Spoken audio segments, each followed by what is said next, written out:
Good morning, good afternoon, good evening. Hello to everyone watching this podcast today. We are broadcasting live from Toddington, the capital city of Bedfordshire Central. Today I have Helen Henry with me.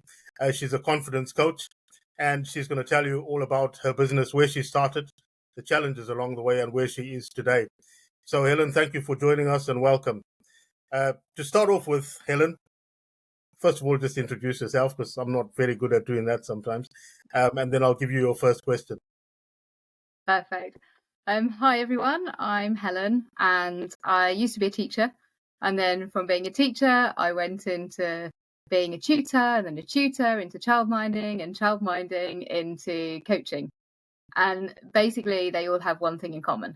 And to help people in all of those areas is to help you feel more confident. So I basically decided I wanted to carry on what I'd done from, well, when I first went into teaching millions of years ago, it feels like now, is to help children.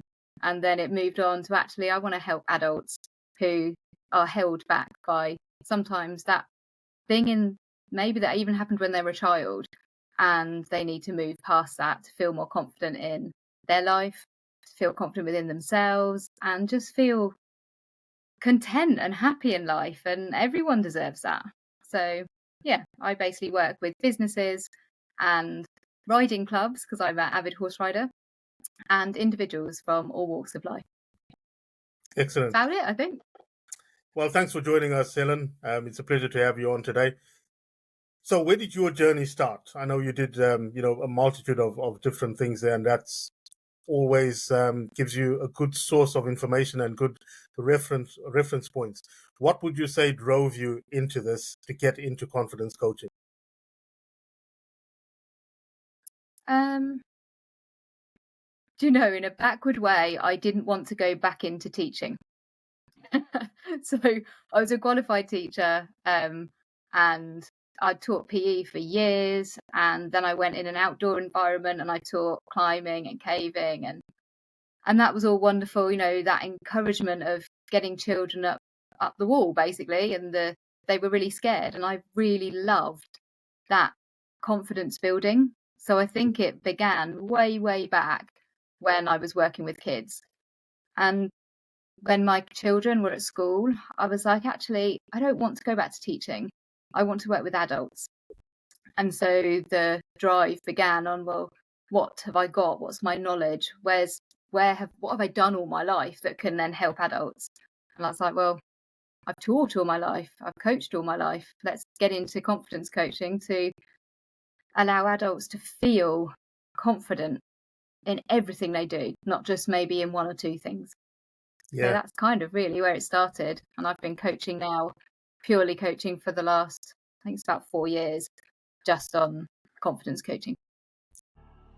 Hello everyone, this is Mark Sauls from OpsDel3000.com, and I'm here to tell you something that I know you're going to find of interest. There are 73 different ways to grow your business, and to find out what they are, all you have to do is book a 30-minute free consultation with me. That's right, free, to get 73 different ways to grow your business that you can walk away with at the end of the meeting if you choose to work with somebody else, or you can work with me and my specialist team to make it happen. Now, back to the podcast.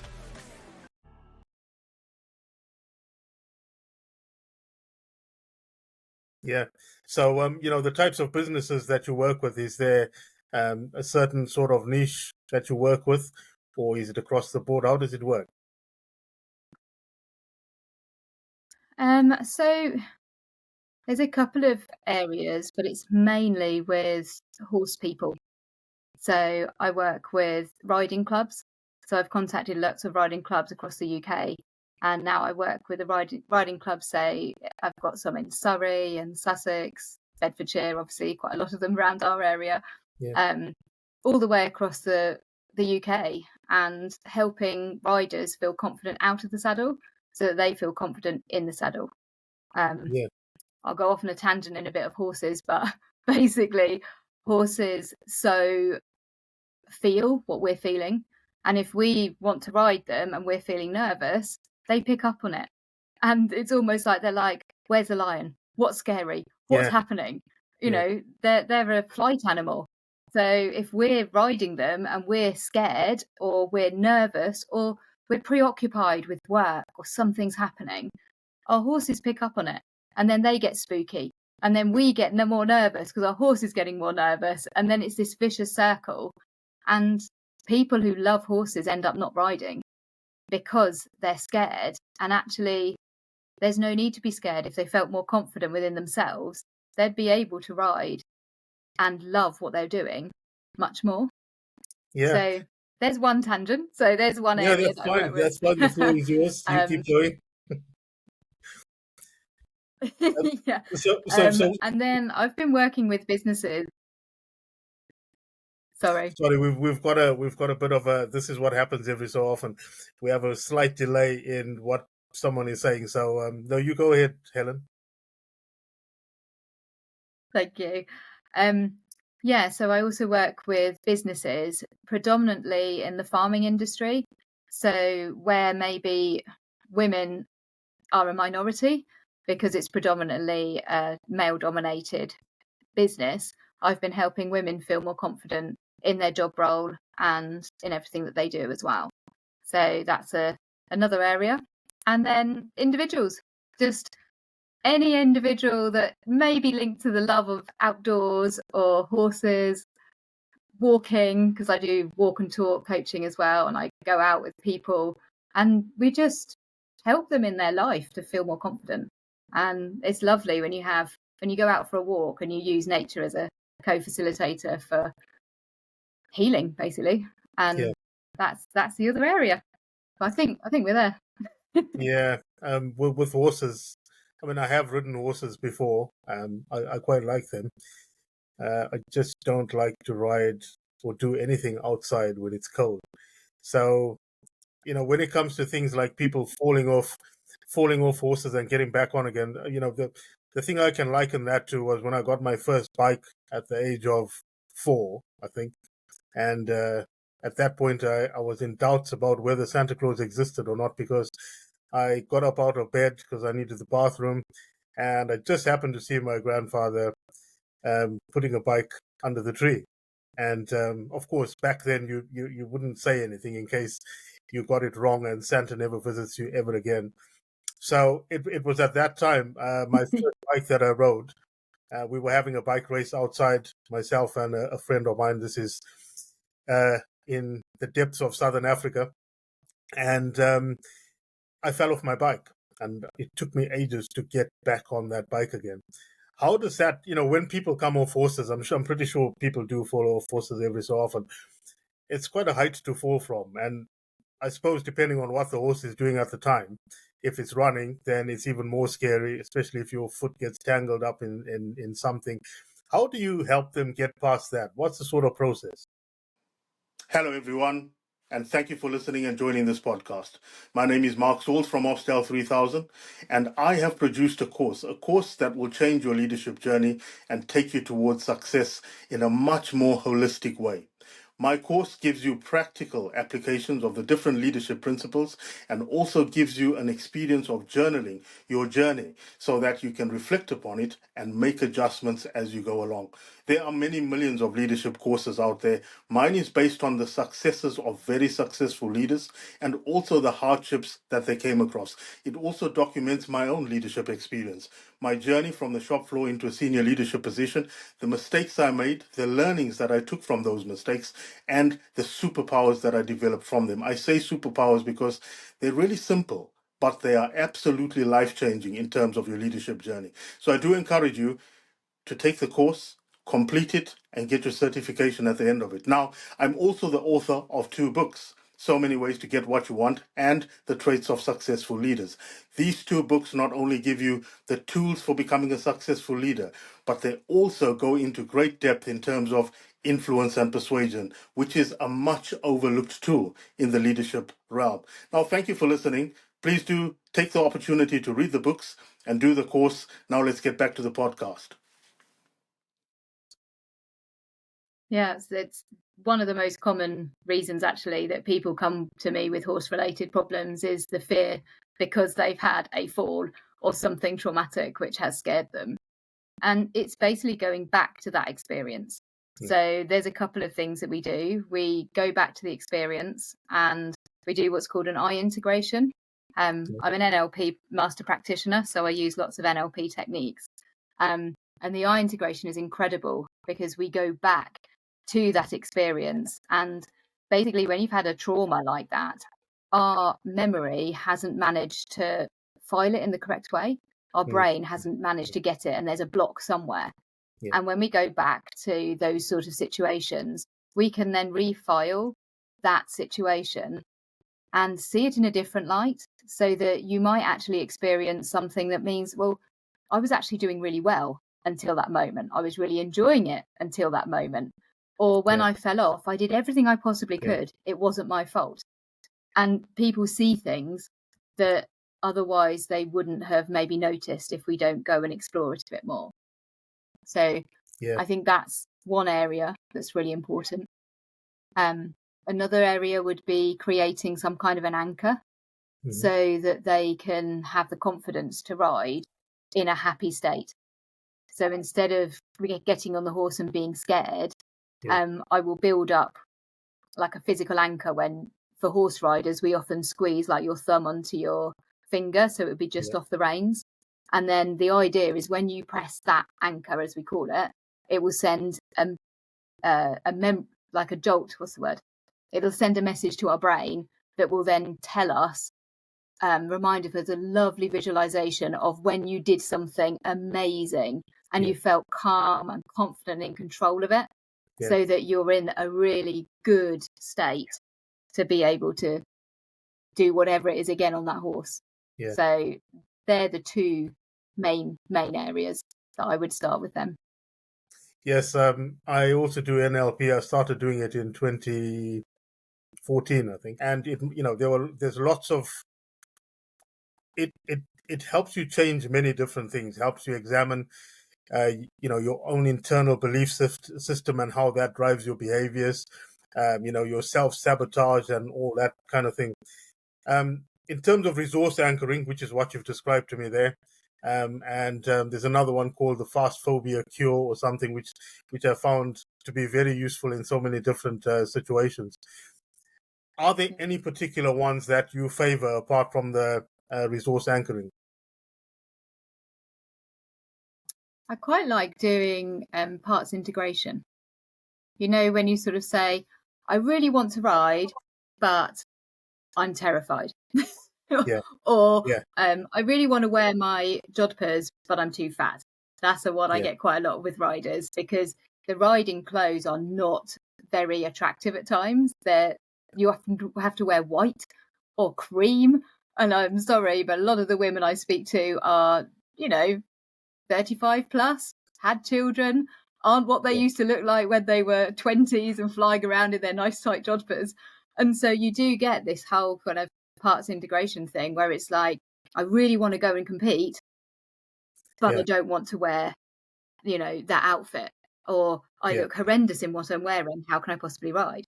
And I find parts integration incredible when you start working together with it. And then by the end of it, they realize that both parts are useful. Both parts of them are there to look after them, to care for them, to make them the better person that they are. And actually, when we combine them, then you get the really powerful kind of wise mind that can work through it and create what they want. What's being holding back, what's holding them back in one part of them, they then can go, combine it. They're not separate. We can put them together. So that one, I think. It is it's a very powerful tool in NLP. And I think there's so many people that don't know what it is. First of all, you have to explain what NLP is. And then it's a mouthful when you have to say it. And people struggle with it. But once you start explaining to them what it's about, I usually find that people show quite a lot of interest there. You did mention about helping women, especially with their confidence in male-dominated sort of areas.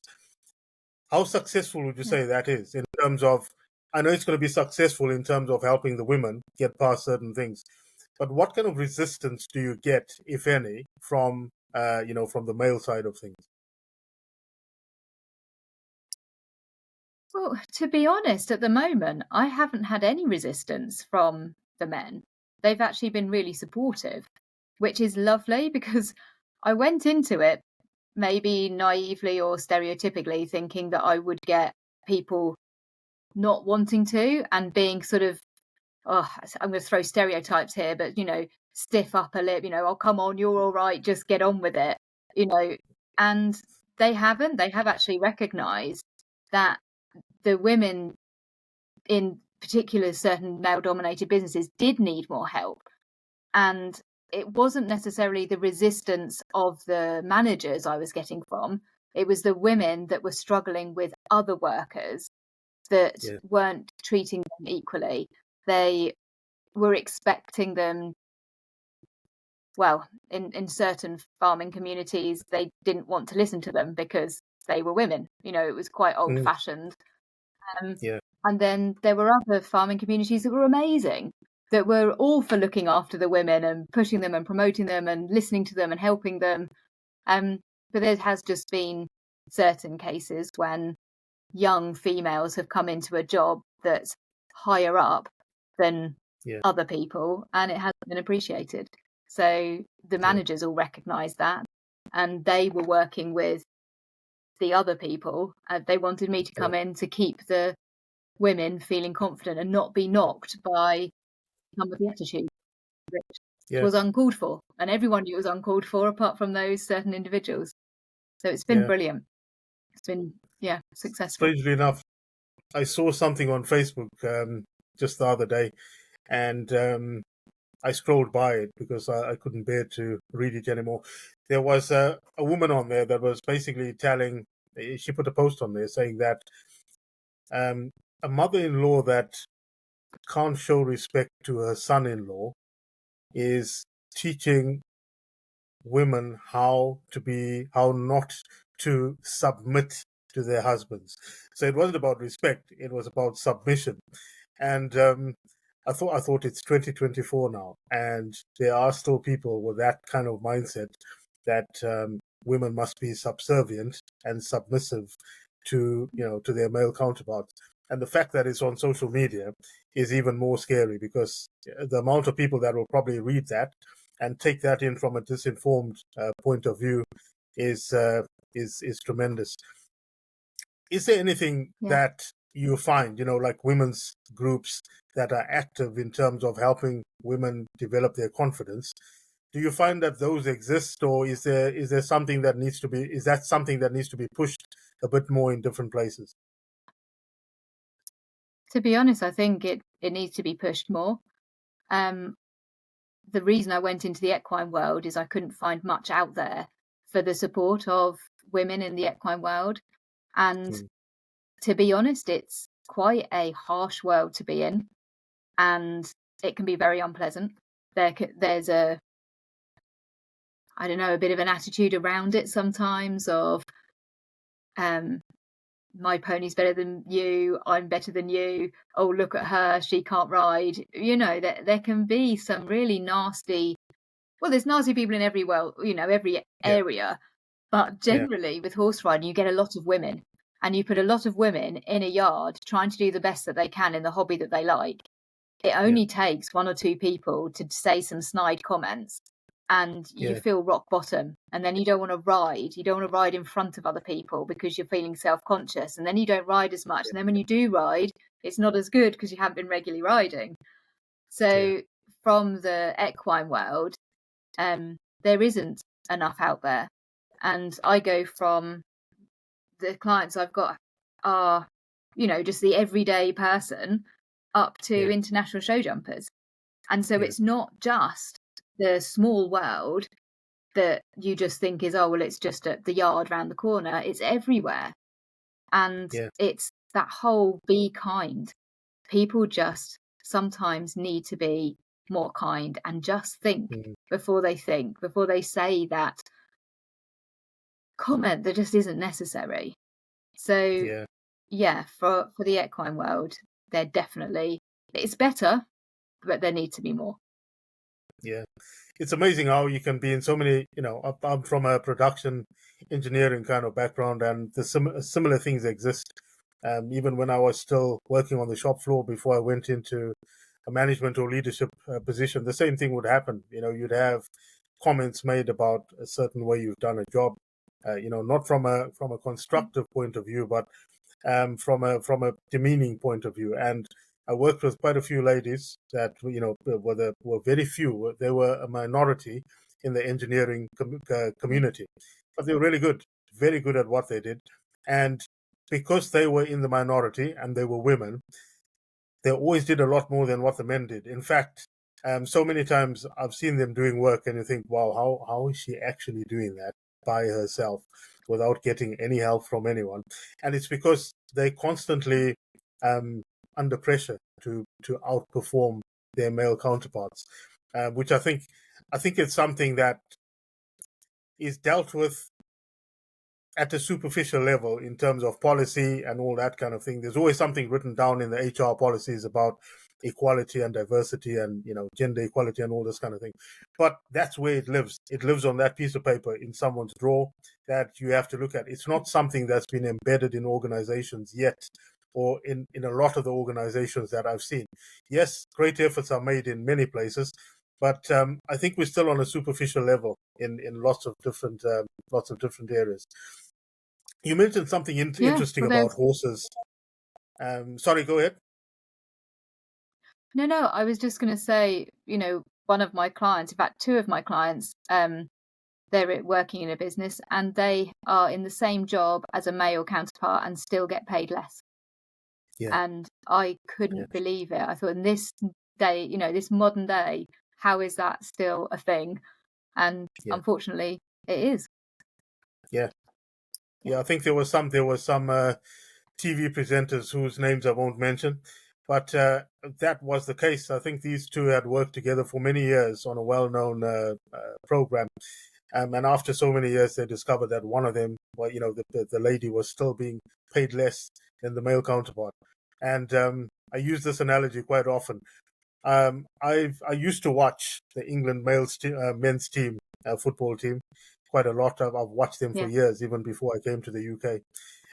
But now I watch the Lionesses because they are really good. It's not that they're really good for women; they're just good.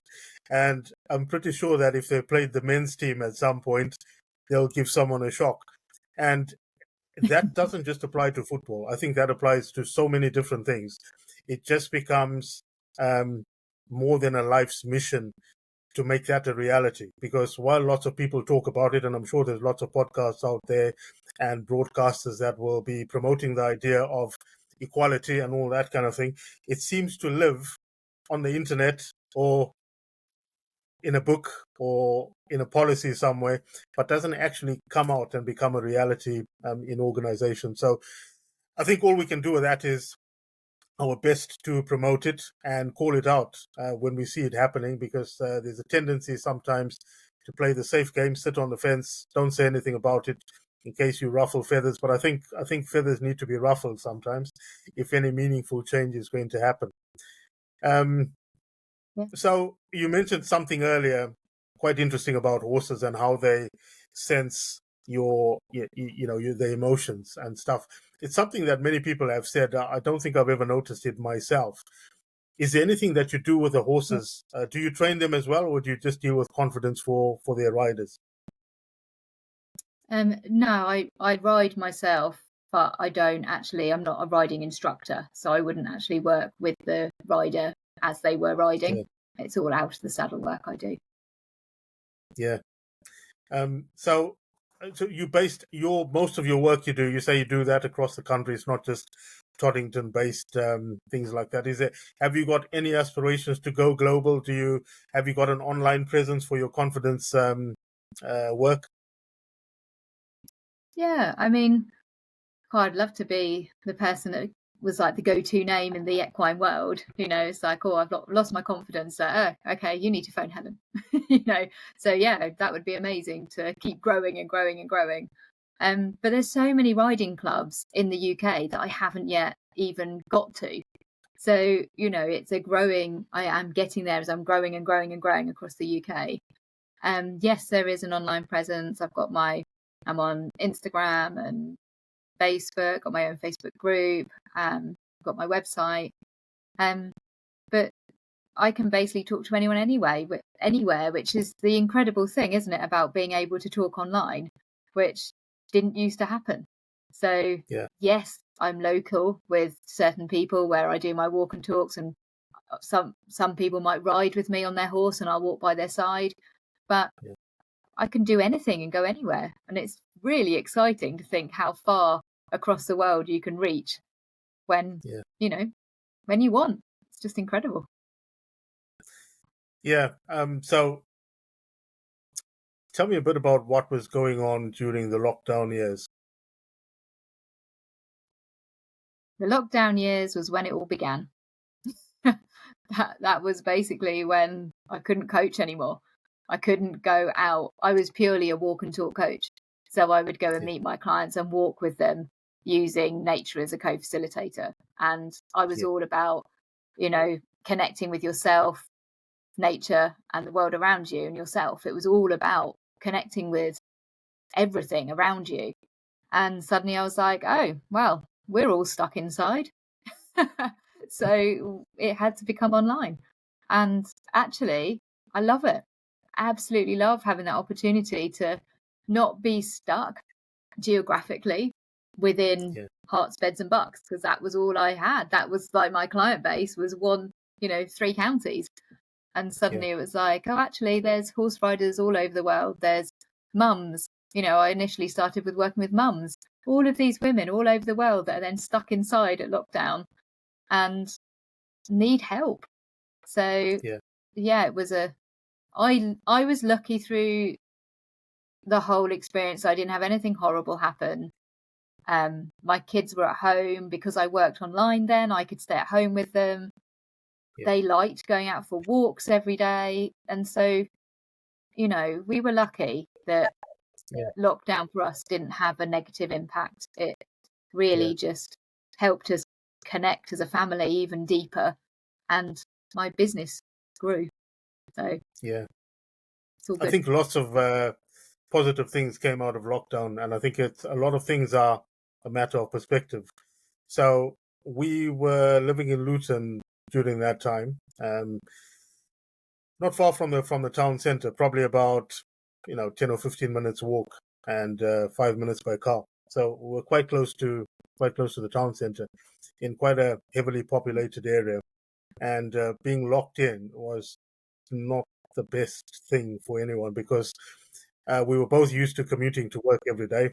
My partner Elaine was going to Capability Green, where she worked, only just down the road, and I was going to London every day, work for Eurostar International, and I'd be going there 2 hours each way. So I was used to being out and about all the time, being among people. So, it starts off as a novelty to start off with, that you're at home, you don't need to travel. Every day is a duvet day. But after about 2 weeks, it starts getting to you, especially if you're used to being out and about. So for us, lockdown was, we took that opportunity to look further into what we had already spoken about in terms of business. And here we are today doing this. But, we moved away from there just about 2 years ago, and are in Toddington now. So lockdown in Toddington would be a lot better than lockdown in Luton next to the city centre, because you are literally locked down. There's nowhere to go. Everyone's on top of each other. The houses are so close together. It's a very strong community. I did enjoy living in Luton. And despite all the bad press it gets from various different places, there's some really good people. It's I'd describe it as an honest place, because I've got daughters and they've left their purses and things like that in a shop with like 100 or 200 pounds in it, and someone has found some contact details and called us up and brought it back. They've left mobile phones in buses and stuff like that, and people have called a number. So, for all the things that people talk about Luton about, I lived there for a long time, and it was very good people. It's a very, very good community. It's just not a good place to be if you're in lockdown, because there's no massive gardens or countryside that you can use to walk out.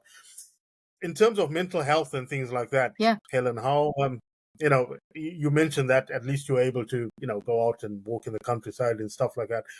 Was there still an impact, a social impact, because lockdown is lockdown and it's not something we're used to doing? Yeah, I did set up a group for people to basically get out and walk and set them challenges because they were kind of losing their mind by being stuck in the whole time. And I was like, Yeah, okay, well, on that 1 hour that you're out for, let's do something with the kids. Let's make it something that you can enjoy together. Because, like you yeah, said, socially, they weren't seeing anyone but their families and were losing yeah, touch with almost how to communicate with each other and others. And so, yeah, yeah, I set up a whole kind of a walking thing that they could go out, and I just did challenges for them, a photography yeah, challenge. They had to go out and photograph certain things that they loved, see if they could walk so many miles in a day, um, find something, make something, create something, anything to kind of give the parents the chance to not have to rack their heads of what on earth can we do now. And so, yes, I think socially it really was a struggle because so many people, especially if they were on their own, didn't have the chance to communicate with others, and they liked going back to the office because it gave them the chance to communicate. yeah, Families, they also struggled because the children didn't get out to play with other children. They yeah, were stuck again. Lockdown babies, lockdown puppies, all of these things that haven't necessarily been able to mix as was normal. yeah, But had it not been for the outdoors, we would have struggled even more. And I yeah, suppose, like you said, with Luton, we haven't got the biggest garden here, but we have a garden. And I yeah, just kept yeah, thinking of those people in Luton in high-rise flats not yeah, having the yeah, ability to always just open your front door and stand on grass, yeah, in yeah, the summer. And that yeah, we felt very grateful to have that space to be able to just be. And then obviously yeah, we could walk when we were allowed to go out and walk. But yeah, I don't know yeah. It if I was a answered your strange. question. Yeah, yeah. It was a strange time. Hopefully, we don't return to anything like that ever again. It was really, it was like something you'd expect to watch in a movie with, I don't know, Julia Roberts in it or something, End of the World or something like that. It was just absolutely Yeah. surreal that, you actually saw, the Prime Minister and very influential people talking to you on TV, telling you not to go outside. It was just unbelievable. I'd never come across anything like that. Um, and even No. after that, traveling to London after, you know, because we were classed as essential workers. So, we could go in. I think we went in 2 days a week for about 2 or 3 weeks, and then ramped it up a little bit more. And then we got second lockdown. Um, for people in, the little shops around there, I think, they made the best of a bad situation because people didn't travel to the big stores anymore. There was a lot of shopping going on by the little corner shops. So I'd go out there maybe every 2 or 3 days to go and get some supplies. And it was absolutely jam packed. You'd have a queue going around the corner. And the shopkeepers were absolutely delighted that they've got so many customers because they'd never seen anything like it. So I think it's the point I'm trying to make is that it doesn't matter what bad situation there is. There's usually something positive that you can get out of it, and something good that comes from it in the long run. Do you Yeah. do you I train think when any? Sorry, go ahead. So no, I was just going to say, I think that's one of the most important things that we often talk about with my clients is to be able to reframe their negative thought. Yeah, And when you're on a certain pattern of thinking in a certain way, you're not that necessarily aware of the influence it has on your feelings and then on your actions. And yeah, so we just work on how can you say this differently? First of yeah, all, what you're saying, is it even true? Is it yeah, helpful? you know and they're saying this thing, and it's like, but is it true? And they're like, well, yeah, I said, give me the evidence for it, give me the evidence against it. And then they suddenly sit there and go, yeah, it's not true, is it? And I'm like, no, but you're still saying um, it. They're like, yeah. yeah. It's amazing how sometimes you can challenge someone on something really simple, something that they've held as a firm belief for as long as they can remember. But as soon as you ask for some evidence like that, like, why is this true? What makes it true? Either you discover someone else told them that, or they saw it on the internet somewhere at some point, and because it was in black and white, they took it on as the truth without challenging anything. Especially if you look at some of the things. I mean, I must confess, I only go onto social media for business purposes, because I see things on there that are just, I can't imagine that people have actually put it on there. You get various different accusations about things. Look at TikTok, for example. You'll see a video that someone's gone to great lengths to make it look like it's real and pass across this message that's just absolutely nonsense. And people will base their lives and follow things like that. And I think the same thing goes for belief systems. We grow up with certain beliefs and we just follow them blindly until we hit a brick wall somewhere or meet someone like you who asks a question. And, that can drive you down a whole different path that for the last 20 or 30 or 40 years, I've held that belief as firm. And Helen has asked me one question and it's shaken the whole thing up and turned things on its head. Do you find that happens quite often, or is it something that you come across now and again? It happens the whole time, to be honest. It's one of the most exciting moments when someone just looks at you with this light bulb and just goes, oh. And you're like, yeah.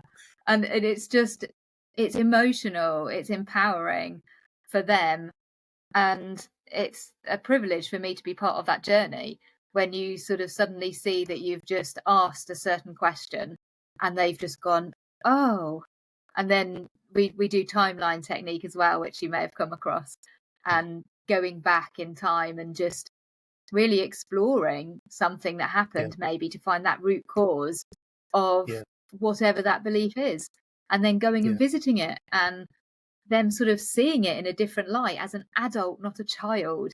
And it's like, well, okay, well, as your intelligent adult mind, all your experience and your knowledge as an adult now, what can you say to that 5-year-old self, that 4-year-old self who fell off their bike?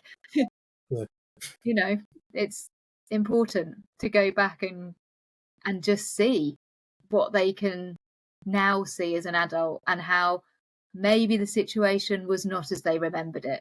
Their parent telling them off may not have been their parent telling them off. It may have been them actually being cross with somebody else, but they took it as being talking to them. And you go back and visit and suddenly go, oh, I didn't realise that. They were actually talking to my brother. Or there was somebody else in the room and I don't remember them being there. And then they've used their subconscious mind. And it's incredible. So incredible to see that change. And then moving forward, they then don't hold that limiting belief. So they're more positive about life in general because they're not being held down by something that's just not true. It's just incredible. And I used to well, I still box, but I only beat up a punch bag these days. I don't do anything else. But that used to happen, that the sensation I had on the handlebars, because it was only a size 20, a tiny little bike, and I was pushing this thing beyond its limits because my friend had a bigger bike than mine, so I was trying to beat him. So my legs were spinning like they were motor driven or something. And because of that, it gave me a speed wobble and the handlebars shook and the whole wheel wobbled and I went down and smacked my mouth into the ground and all that kind of thing. So I found when I used to box, sometimes when I got into the ring with someone, I would get that sensation of, the handlebars shaking and just about to fall off the bike. But I turned that around into aggression because, let's face it, if you're going to be boxing, you need to have a little bit of aggression about you, otherwise you'll end up on your back. So I found a way to turn that into something that drove me rather than made me run. So the flight sensation was changed into a fight sensation. And I'm still like that as an adult now. If something frightens me, like if someone jumps out from behind a bush or something, I'm more likely to knock them out than I am to run. And it happened to me when I was about 20 or something. I was at a shop. This is before I came to the UK. I was 20-something, and I was standing outside a shop, and one of my cousins thought it would be funny to sneak up on me from behind with a scream mask on. And he snuck up on me, tapped me on the shoulder. I turned around, saw that mask, and knocked him out. So it's I've converted that fear sensation into something else. When you work with with the people you coach, Helen, do you find it's a long journey sometimes, or does NLP normally help you convert things really quickly so that they move away from an unresourceful state into a resourceful state a lot further than it would take by conventional methods? Yeah, I think NLP definitely gives you some incredible tools to move quicker. And I think it depends how many scenarios they come with, or how many maybe limiting beliefs they have. Because if it's just one or two and it's a couple of things that we can work on, my programs are 8 weeks, and I know they walk away after 8 weeks and they're good. They know all the tools, they know what to fall back on. I'm still always available for them on WhatsApp, and we can always have a one-off call if they're feeling a bit wobbly. But generally, 8 weeks, it works. Most of them like to come back and do like monthly calls just to kind of keep them on the right track. They do know what they have and what they've got and what they can fall back on. But as humans, we get so caught up in life and falling back into old habits that I think sometimes they just like to be held accountable to make sure they're still on the right track. But most people, 8 weeks and job done. Brilliant. I like that sort of approach because having I used to do I'm a psychotherapist. I don't do psychotherapy anymore, but I used to do it. And combining psychotherapy and neuro linguistic programming and hypnotherapy and things like that. There's many people out there that will tout this as some kind of a magic pill. We'll do it for you once; it'll all be gone away forever. Yes, fair enough. There are things where that does happen, but sometimes it's worth spending more time so that you embed things in someone's behavior. Because when they're sitting in a coaching environment or in a counseling or therapy sort of environment, that's almost a sterile environment. They haven't got any distractions from outside. They haven't got the normal day-to-day things that are going on. And they can sometimes walk away from there with techniques, which as soon as they step into the real world again, then they're lost. They forget what they've learned. So it's always good, I think, to have something that, keeps reminding them and rearming them with the things that they need to do. Just one example on that. When I first started doing martial arts, I learned all these different things because I used to be bullied in school. So I thought, well, I'm going to learn martial arts. And when I did that, I learned all these different kicks and punches and blocks and stuff. But the first time someone attacked me outside, in a school ground, when I say attack, that's a strong word. We were only like, 12 or 13. I ended up flat on my back and I thought, what's going on here? Because I've just learned all this stuff, but when I try and apply it in real life, it doesn't work. And it's only through repetition and constant training that you become adept at things. And I think the way you're applying things and not making it like a quick fix and something that becomes a way of life is a very effective way of doing things. Absolutely. In terms of your confidence, Helen, I know when I sit on the other side of the mic on someone else's podcast, suddenly I can't talk so much and I struggle to say a few words. What have you actually, what sort of things have you had to overcome yourself in terms of confidence? I think it's the belief that I'm good enough. I think that's the biggest one that I hit when I moved across.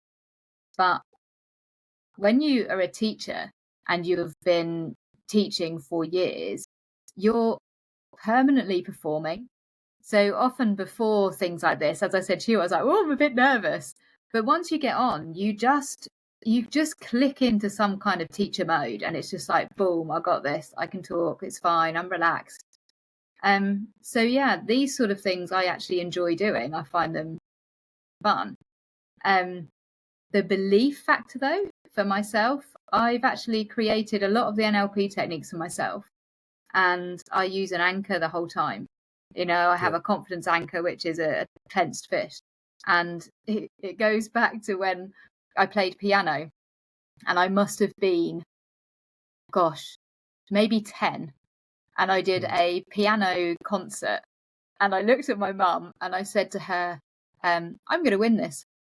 And she just went, oh, well, there's lots of people competing, and, just go and enjoy it. Get up there, play your piece, you'll be fine. And I just nodded to her and went, yeah, I got this. And I walked up onto that stage. It's ridiculous. But I walked onto the stage. I remember walking across the stage, looking at my mum, smiling, sitting down at this piano stool, adjusting it like I have all the confidence and time in the world, put my music up onto the stand, and I just played like I was a winner. And I closed it up, went back to my mum, went, how was that? She was like, it's brilliant. Well done. You did really well. And I won. I don't play piano much anymore, but for me, that anchor that I use for my confidence is from when I was, 10 or 12. And the feeling that I had when I was walking onto the stage is so clear and so incredible that that's one of the ones I use. And I literally, when I clench my fist, I am back walking across that stage knowing that I was going to win. How was I going to win? I may not have won. It didn't matter. That's not the point. I believed I was going to do it. And I walked up there like I owned the place. And it was incredible. Really clear experience. So, yeah, I think that's the key thing to everything. Yeah, I think that's the main thing is actually having that self-belief and believing it. It's not a possibility. It's not a potentially something that's going to happen. I know it's going to happen. It's having that faith in yourself that's not always easy to command. And a lot of things do come from childhood. And it's a good thing that you've got something like that positive that comes from childhood, because those are the formative years. And what goes in at that point of time can have long-lasting effects. I've seen that in myself and other people, friends, family. Sometimes you can see that there's something that's happened that's caused this kind of behavior, or not just behavior, but a belief system that people have. And it's very difficult to move them out of a belief system, because that's where their comfort zone is, and stepping out of it is extremely difficult. I've found it quite challenging sometimes to help people that I was coaching to get out of certain belief systems. And I know there's no magic pill to it.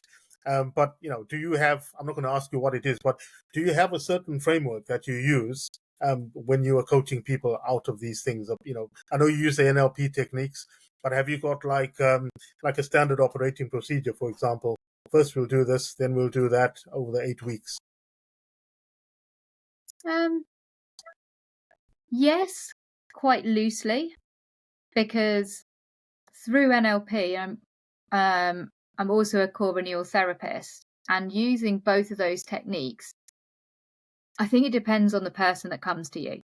Some people love visualization, and they literally get so much from it, and you can kind of get them into that hypnotic state, and they are gone. Yeah. They are just dealing with it all in that sort of amazing environment of their mind. Yeah. And other people are more logical and more theoretical, and they want to talk it through, and they want, like I was saying before, of like, but is it true? They love those kind of things where it's like dissect it, think about it, work it out. And so, yes, there is a framework. I know which tools work the best with whichever problem I suppose they come to me with, but it's so loose because every person is an individual. So everyone that comes to me, I might have an idea. I think this would be helpful if they present this kind of an option, or following on from last week, I think this would be useful. But then they come to me with something else and it throws everything up in the air, and they're like, I really need to work on this. And I'm like, okay, let's do that then. And so it's wonderful. But I would say I generally always do a timeline with people. I generally always go back in their time. I generally always do their values. I think that's hugely important to know that they're in alignment with their values. I generally would always do an anchor. And I would say those three would happen with every client. And then depending on what they bring, I would then change it around and see what would be most beneficial for them so that they could get the most out of the session. Yeah. Brilliant. Before we go, Helen, and when we do go, I'm going to ask you to stay on the line for a little so we can have a chat about the podcast. How do people get hold of you? Well, they can find me on, where would I be? Facebook, Instagram, LinkedIn. I've just started on TikTok. So my daughter said that I need to be on there because it's ridiculous that I'm not.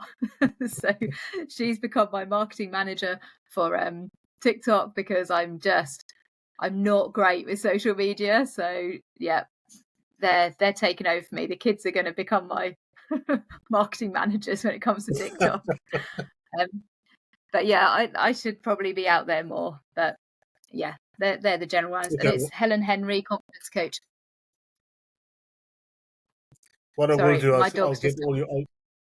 That's all right. It's a family show. What I'll do is I'll get all your details and I'll put them all on the screen for people to see when they watch the podcast, so they can see all all the various different ways they can contact you, get in touch with you, and see your work. So, Helen, it's been a pleasure. Thank you for coming. Please stay on the line afterwards. And to all those that are watching, thank you very much for continuing to support us in this podcast journey of Small Business Chronicles.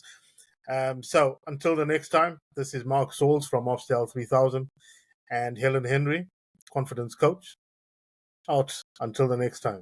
Thank you very much. Thank you.